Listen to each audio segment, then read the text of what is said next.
There was a sense, not even just a sense, I have no doubt at all, that President Trump has a genuine desire. Let's not discuss right now what causes it.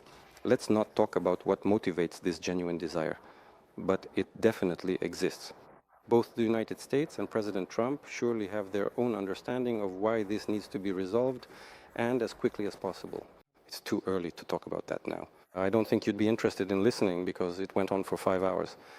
Even I got tired of it after 5 hours. But it was necessary because...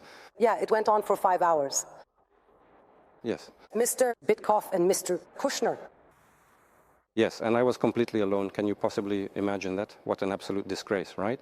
But seriously speaking, and I mean this with all sincerity, it was incredibly useful and profoundly beneficial, because what our esteemed American colleagues brought to the table was, in one significant way or another, firmly based upon our prior agreements and established understandings before my crucial and highly anticipated meeting with President Donald Trump in the beautiful state of Alaska.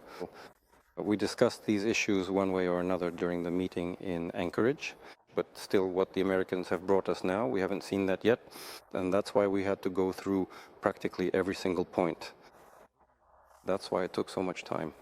So it was a truly necessary conversation, absolutely specific and incredibly thorough and complete.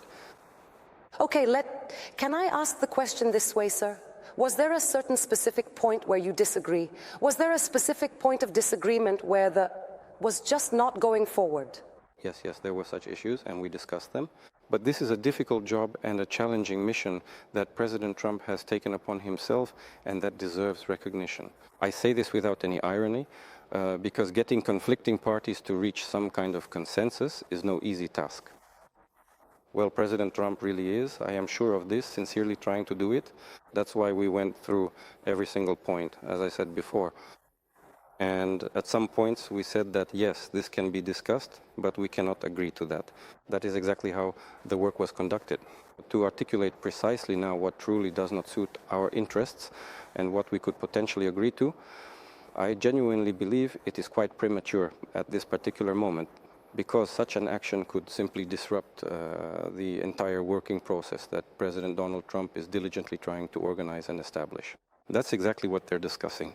They just simply broke those 28 and then 27 distinct points into 4 separate packages, and then proposed to discuss these 4 packages. But essentially, these are the same 27 points. There was a sense, not even just a sense, I have no doubt at all, that President Trump has a genuine desire. Let's not discuss right now what causes it. Let's not talk about what motivates this genuine desire. But it definitely exists. Both the United States and President Trump surely have their own understanding of why this needs to be resolved, and as quickly as possible. I sincerely believe that this is also one of the motivating factors behind President Trump's actions in this matter, because he constantly says and genuinely believes that he wants to minimize the number of casualties. Do you genuinely think Trump is a true peacemaker? Well, in the significant case concerning the ongoing situation in Ukraine, yes, I emphatically repeat once again, he is absolutely and genuinely convinced, I am in no doubt whatsoever, that he is sincerely and earnestly striving to find a truly peaceful and lasting solution to this complex matter. There are indeed many significant areas where thoughtfully restoring economic relations between the United States of America and the Russian Federation would be profoundly beneficial for both Russia and the United States, leading to mutual advantages. I showed some letters, I'm not going to talk about them now, letters from major American companies to us. We shouldn't forget that they exist. Really?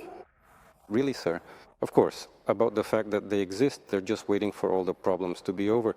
They're ready to come back to us and they want to do it. They ask us not to forget about this. It's right there on paper. Wow. What is so truly surprising about that particular situation? Many individuals genuinely want to come back and return. That's why, of course, the Indian government is right when it says, why should we leave?